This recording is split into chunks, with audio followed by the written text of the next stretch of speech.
ఏడవ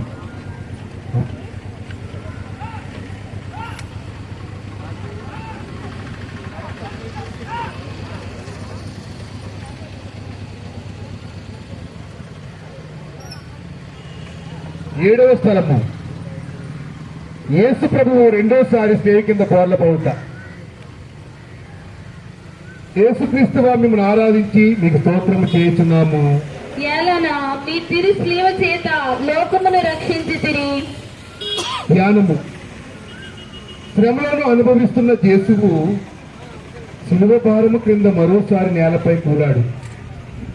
అయినా క్రూరులైన హంతకులు ఒక క్షణము కూడా ఆయనకు స్వాంతనివ్వలేదు.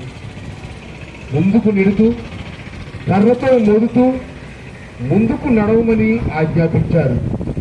మనము చేసి అనేక పాపముల సమాహారమే యేసును కృంగదీస్తున్నాయి. దీనిని చూసి కూడా నేను పాపము చేస్తూ ఎలా ఉండగలను?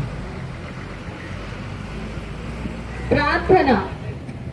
ఓ యేసువా, దావీదు తనయ, నాపై దయగా నుండండి.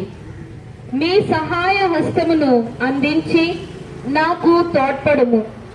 నా పాపములలో తిరిగి పడిపోకుండునట్లు నాకు సహాయము చేయుము. ఈ క్షణము నుండి నేను సంపూర్ణముగా మారు మనసు పొంద కంకణము కట్టుచున్నాను. నేను ఇక ఎన్నటికి పాపము చేయను.